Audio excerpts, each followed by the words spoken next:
교재 14페이지 제가 읽겠습니다. 세례 요한은 예수님이 오시기에 앞서 유대 광야에서 회개를 선포하였습니다. 많은 이들이 사방에서 몰려와 각자의 죄를 자복하고 요한에게서 세례를 받는 놀라운 역사가 펼쳐졌습니다. 그러나 회개하지 않았던 당시 종교 지도자들에게는 하나님의 임박한 진노를 선포하셨습니다. 이때 예수님께서도 세례 요한을 찾아와 세례를 받으셨습니다. 예수님은 죄가 없으시지만 친히 세례를 받으심으로 모든 죄인들을 구원하실 구속사역의 시작을 알리셨습니다. 오늘은 마태복음 3장 세례 요한의 사역과 우리 예수님의 등장에 대한 내용이 등장합니다. 어제 말씀드린 대로 마태복음은 1차적으로는 그 유대인 독자들을 위해서 썼습니다. 유대인들은 구약 성경을 아주 잘 알고 있고 구약의 인물들을 잘 알고 있는 사람. 그래서 이 마태는 유대인 독자들에게 예수라고 하는 나사렛 그 청년은 하나님의 아들이요 메시아다. 이것을 보이기 위해서 마태복음을 기록했습니다. 그래서 1장 1절에 아브라함과 다윗, 유대인들이 가장 존경하는 그 후손이 바로 예수님이시다 하고 족보를 이야기하고, 어제도 2장 말씀에 보면 예수님 탄생에서부터 그리고 애굽으로 피신하고 나사렛 돌아오시는 모든 것도 구약의 메시아가 오면 이러이러할 것이다 하는 예언이 예수님께 이루어졌다. 자, 그러면 마태복음을 읽는 유대인 독자들 입장에서는 1장 2장을 읽으면 야, 예수 이분이 대단한 분이구나. 내가 잘 몰랐구나. 이분이 정말로 하나님의 아들이고 메시아고 구원자구나. 이런 생각이 어렴풋이 이제 들기 시작하겠죠. 그런데 하나지 질문이 있을 겁니다. 우리가 보니까 세례 요한이 있는데 저 사람 진짜 훌륭하더라. 제사장 집안의 외동아들인데도 광야에서 생활하고 그 다음에 회개하라. 천국이 가까웠다. 세례를 받으라. 저분이 메시아가 아닐까 하고 믿던 유대인들이 많았습니다. 그러니까 세례 요한이 메시아가 아닐까 하고 믿는 많은 사람들, 그래서 실제로 유대인들 중에 오실 그분이 당신입니까? 메시아가 당신입니까? 하고 요한복음 1장에 보면 묻는 무리들이 있을 정도로 세례 요한 인기가 많았습니다. 그러니까 예수님이 메시아라고 생각하지만 세례 요한이 메시아 아닌가? 그럼 세례 요한하고 예수님 관계는 어떻게 되나? 이렇게 궁금해하는 사람들이 많았던 거죠. 그래서 지금 이 마태는 의도적으로 3장에서 세례 요한과 예수님을 대비해서 지금 설명을 하고 있는 겁니다. 결론은 이거죠. 여러분들이 이미 알고 메시아인 줄 착각까지 하는 세례 요한도 사실은 이 예수님을 준비하는 준비자에 불과하다. 그러므로 예수님을 믿는 것이고 예수님이 메시아이시다. 이 말씀을 전하기 위해서 이 3장을 기록한 것이다. 이렇게 여러분들이 일단 선이해를 가지시면 좋겠습니다. 자, 오늘 세례 요한 모습 우리가 잘 알고 있는데 이 새벽에 묵상하면서 꼭 두 가지 세례 요한에게 배워야 할 점이 있습니다. 첫 번째는 세례 요한은 자신의 사명에 끝까지 충실했던 사람이다 하는 것이죠. 자신의 사명이 뭡니까? 예수님을 백성들에게 소개하는 일이었습니다. 자, 우리 오늘 본문 말씀 세례 요한의 등장도 예언되어 있었습니다. 3절 4절 말씀 함께 읽어봅니다. 시작. 그는 선지자 이사야를 통해서 말씀하신 자라 일렀으되 광야에 외치는 자의 소리가 있어 이르되 너희는 주의 길을 준비하라. 그가 오실 길을 곧게 하라 하였느니라. 이 요한은 낙타 털 옷을 입고 허리에 가죽띠를 띠고 음식은 메뚜기와 석청이었더라. 아멘. 우리가 잘 아는 광야에 외치는 자의 소리가 나옵니다. 주의 길을 준비하라. 이 주가 누굴까요? 예수님이죠. 그가 오실 길, 그가 누굽니까? 예수님이죠. 예수님의 길을 예비하는 것이 세례 요한이다. 그런데 여기서 우리가 하나 스쳐 지나가는데 꼭 기억할 표현은 광야에 외치는 자의 소리 하는 표현입니다. 한번 따라 하시죠. 광야에 외치는 자의 소리. 여러분, 두 가지를 구분할 게 있습니다. 사실은 세례 요한은 사람이잖아요.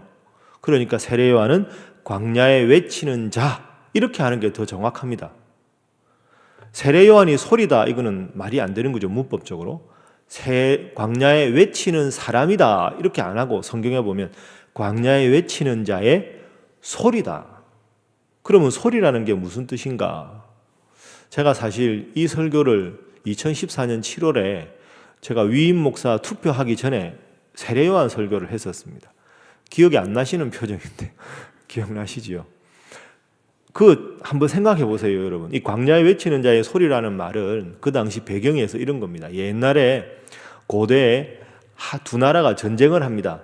전쟁을 하면 전쟁할 때 모든 남자들은 전쟁터로 나가고 청년들도 나가고 노약자들과 여인들과 어린아이들은 왕궁에서 그리고 자기의 주거지에서 이제 그 모든 분들을 격려하고 남아있죠. 근데 만약에 전쟁터에 나간 군사들이 지면 어떻게 됩니까? 그 나라가 없어지는 겁니다. 그러면 왕이든 여인이든 노약자든 어린이들 다 죽잖아요. 그러니까 전쟁하러 나가면 그때부터 노심초사 제발 이번 전쟁에서 이겨야 하는데 그 생각밖에 없을 거 아닙니까? 그러면 저 떨어진 전쟁터에서 전쟁을 합니다. 그럼 전쟁을 해서 이깁니다. 이기면 당시에 핸드폰이 없으니까 빨리 날쌘 말을 타는 한 분을 병사를 보내가지고 전쟁터에서 승리했습니다. 이번 전쟁에서 가장 큰 공을 세운 개선 장군은 누구입니다. 언제쯤 복귀합니다. 요 세 가지를 반드시 알리는 병사가 하나 필요합니다. 근데 그 병사는 그 전열을 정비하고 돌아오기 전에 이기자마자 빨리 말을 타고 와서 정말 초조하게 기다리는 백성들에게 승리의 소식, 개선 장군, 복귀 시기, 요 세 가지를 알리는 거죠. 그 사람이 누구냐? 광야에 외치는 자의 소리입니다. 그러면 여러분, 그 사람은 중요하지 않습니다. 광야에 외치는 사람이 누구냐가 중요한 게 아니라 그 사람 입에서 나오는 소리가 중요하지요. 이겼습니다. 개선 장군이 누굽니다. 언제 오십니다. 그래서 광야에 외치는 자의 소리라고 말하는 거예요. 자, 그러면 세례 요한을 광야에 외치는 자의 소리라고 빗댄 게 뭐겠습니까? 세례 요한이 오니까 모든 백성들이 세례 요한의 입을 주목합니다. 저분이 메시아가 아니냐? 저렇게 훌륭한데. 근데 세례 요한이 뭡니까? 나는 그분의 신발끈을 풀기도 감당치 못한다. 내 뒤에 예수님이 오신다. 그 예수님이 개선 장군이다. 잠시 후에 여러분들 사이에 오실 것이다. 나는 아무것도 아니다. 그분을 향해서 모든 관심을 돌린 것. 그게 세례 요한입니다. 그러니까 여러분, 광야에 외치는 자의 소리하는 표현은 참 위대한 표현입니다. 이게 바로 우리의 삶이지요. 내가 드러나는 것이 아니라 나를 통해서 주님이 드러나는 삶. 주님께서 나에게 주신 사명, 세례 요한에게 주신 것은 너는 메시아를 예비하라. 그 사명에 충실하기 위해서 평생을 살아갔던 사람이 세례 요한입니다. 세례 요한과 우리의 차이를 영어로 이렇게 표현할 수 있습니다. 우리는 항상 나는 누구인가? Who am I? 이걸 묻습니다. 나는 누구냐? 나는 뭐 하냐? 근데 세례 요한은 뭡니까? Whose am I? 나는 누구의 것인가? 나는 하나님의 사람이다. 그러면 하나님 나에게 주신 사명이 무엇인가? 그 사명에 충실한 것이 내가 가장 잘 살아가는 거다. 나는 누구인가를 물었던 우리에 대해서 나는 누구인가를 묻고 주님께서 나에게 주신 사명에만 충실한 게 세례 요한이었습니다. 여러분도 하나님 다 주신 사명이 있습니다. 꼭 신앙적인 사명만 사명이 아닙니다. 아이를 키우는 어머니로서의 사명, 아버지로서의 사명, 남편과 아내로서의 사명, 교회에서의 사명 다 있을 겁니다. 세례 요한처럼 자기가 드러나지 않고 사명을 위해서 헌신할 수 있는 귀한 사명자 되시기를 주님 이름으로 축복합니다. 두 번째로 세례 요한에게 배울 것이 있습니다. 그것은 당당하다는 겁니다. 사명에 투철한 자는 항상 당당할 수 있다. 사명에 충실하다는 말을 성경적으로 풀어보면 겸손이겠죠. 내가 드러나는 게 아니라 주님이 드러나는 거니까. 그러니까 제가 여러분에게 자주 말씀드린 대로 겸손하게 그러나 당당하게. 세례 요한은 겸손한 사람, 두 번째는 당당한 사람. 왜? 사명에만 충실하니까. 자, 7절 말씀 함께 한번 읽어봅니다. 시작. 요한이 많은 바리새인들과 사두개인들이 세례 베푸는 대로 오는 것을 보고 이르되 독사의 자식들아 누가 너희를 가르쳐 임박한 진노를 피하라 하더냐. 아멘. 당당합니다. 세례 요한이. 사람들이 세례를 주니까 다들 몰려오는데 딱 보니까 누가 옵니까? 7절 앞부분에 바리새인들과 사두개인들. 이 사람들은 종교 지도자인데 하나님께로 백성들을 인도하는 게 아니라 사리사욕만 채우는 사람들입니다. 이 사람들이 세례 요한에게 왜 왔을까요? 세례 받으러 오는 게 아니라 뭔가 책 잡을 게 없나 하고 온 겁니다. 세례 요한이 뭐라고 하죠? 독사의 자식들아. 두 눈을 부릅뜨고 이야기했겠지요. 그런데 여러분, 성경이니까 독사의 자식들아 이렇게 말을 했겠죠. 이거 제가 뭐 설교단에서 말하긴 그런데 여러분, 이게 진노하는 겁니다. 독사의 자식들아. 이거는 화가 아니죠. 야, 이 독사 새끼들아! 이렇게 되는 분위기입니다. 뭐 크게 했겠죠. 탁 낙타 틀어 소리 있고 두 눈을 부릅뜨고 손가락질을 딱 하면서 어디서 지금 너희들이 회개하러? 너희들은 회개할 자격이 없다. 독사 새끼들아 물러가라. 뭐 이렇게 하는 분위기입니다. 성경이니까 이제 그렇게 쓴 거죠. 당당하죠, 여러분. 세례 요한은 혼자였습니다. 따르는 제자 몇 명. 그런데 서기관들, 바리새인들 다 종교 지도자들 아닙니까? 거침이 없습니다. 당당합니다. 왜 그럴까요? 나는 하나님 앞에서 부끄러울 게 없다. 하나님 나에게 주신 사명에 충실한데 내 사는 것 죽는 것도 하나님이 알아서 하시는데 내가 왜 너희들 눈치를 보느냐? 똑바로 살아라. 회개해라. 메시아가 다 이제 오실 텐데 지도자들이라는 사람이 뭐 하고 있느냐? 고함을 팍 지르면서 이제 꾸지람을 하는 거죠. 여러분, 이 당당함이 어디서 오겠습니까? 교만과 당당함은 구분해야 합니다. 교만은 하나님 없이 자기가 드러나는 게 교만이고, 세례 요한의 당당함은 하나님 주신 사명에 충실할 때 생기는 당당함인 줄로 믿습니다.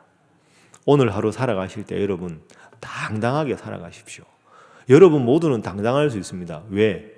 예수님이, 그 하나님의 아들이 여러분을 구원하기 위해서 돌아가셨는데 하나님이신 그분의 목숨을 바꿀 정도로 훌륭하고 위대한 분들이 여러분 인 줄 믿습니다. 그러니까 여러분 세상적인 기준으로 주눅들 게 없습니다. 다른 사람들과 비교하는 게 아니라 천하에 뭐라 해도 예수님이 여러분을 구원하시고 여러분 아버지가 하나님이신데 뭘 우리가 비굴하게 겁쟁이로 살 게 뭐 있습니까? 세상적 기준이 아니라 신앙적 기준으로 세례 요한처럼 겸손하게 그러나 당당하게 살아가시는 여러분 모두가 될 수 있기를 바랍니다. 잘 안 하는데 우리 오랜만에 옆에 분들과 인사하겠습니다. 겸손하지만 당당하시기 바랍니다. 다시 한번 하겠습니다. 잘하실 줄 믿습니다. 마지막 이제 예수님의 모습을 한번 생각해 보겠습니다. 자, 우리 예수님이 등장하셨습니다. 13절 이하에 등장을 하셨지요. 세례 요한이 깜짝 놀라서 내가 당신에게 세례받아야 하는데 당신이 내게로 오십니까? 예수님 대답을 하십니다. 15절 말씀 함께 읽어봅니다. 시작. 예수께서 대답하여 이르시되 이제 허락하라. 우리가 이와 같이 하여 모든 의를 이루는 것이 합당하니라 하시니 이에 요한이 허락하는지라. 아멘. 자, 예수님께서 세례를 받으시는 장면입니다. 여러분 생각해보면 예수님은 세례받을 이유가 없습니다. 세례는 죄를 씻는다 하는 것이 세례입니다. 근데 예수님은 하나님의 본체심으로 이 세상에 오신 분이니까 죄가 없으시니까 세례를 안 받아도 됩니다. 세례 요한이 제가 당신에게 세례 받아야 되는데 왜 이러십니까? 예수님 뭐라고 하십니까? 이와 같이 해서 모든 의를 이루는 것이 마땅하다. 아주 쉽게 풀면 이게 순리입니다. 이런 뜻입니다. 하나님이 당신에게 세례를 받으라고 했는데 죄가 있든 없든 나는 이 세상 모든 사람들을 죄로부터 용서받기 위해서 왔습니다. 그러니까 하나님께서 당신에게 맡기신 일, 인간의 몸을 입은 저도 그렇게 하는 것이 마땅하고 그게 순리입니다. 이렇게 이야기한 겁니다. 예수님이 참 겸손하신 분입니다. 세례 요한이 자기를 딱 이렇게 높이면 그냥 높인 게 아니라 세례 요한의 권위를 인정해 주잖아요. 당신도 훌륭하십니다. 저도 당신에게 세례받고 공생애를 시작하겠습니다. 그 예수님의 이 세례받은 건 아주 세속적인 표현으로 하면 순리대로 하신 예수님, 신학적인 거 다 차치하고 그렇게 말할 수 있습니다. 여러분, 이거 한번 생각해 보십시오. 제가 이거 하고 말씀 마치겠는데요. 우리는 늘 순리대로 살아가는 것보다 하나님 뜻, 이거 많이 생각합니다. 그런데 여러분 생각해 보세요. 순리라는 말과 하나님 뜻은 거의 합치합니다. 이게 전혀 별개의 것이 아닙니다.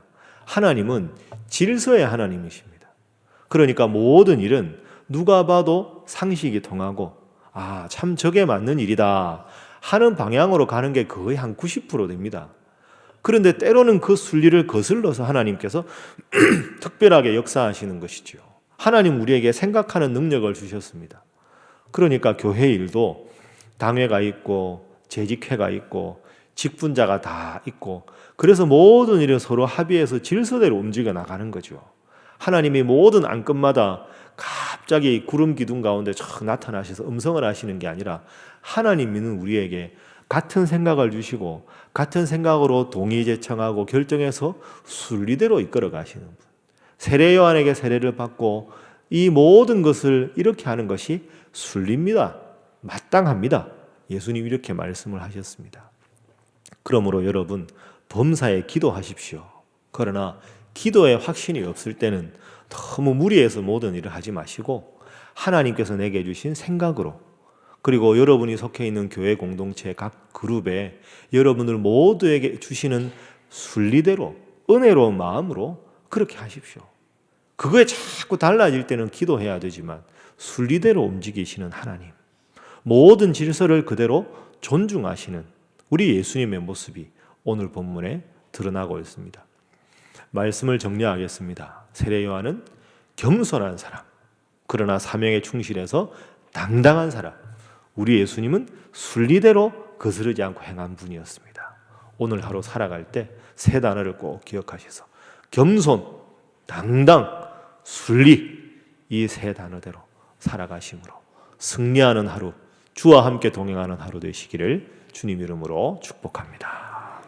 함께 기도하겠습니다. 이 시간 기도하실 때 주님 주신 사명에 겸손히 충실하게 하시고 당당하게 하시며 늘 순리와 질서대로 모든 일을 원만하게 진행할 수 있는 주님 지혜를 허락하여 주옵소서. 오늘 저녁에 있는 수요 기도회 가운데 함께 하시고 실버스쿨 가운데 함께 하시되 특별히 갑자기 추워진 날씨 가운데 우리 교회 어르신들 실족하는 분 없게 하시고 강건케 하여 주옵소서. 함께 기도합니다. 주여 믿습니다. 주여 믿습니다. 주여 믿습니다. 하나님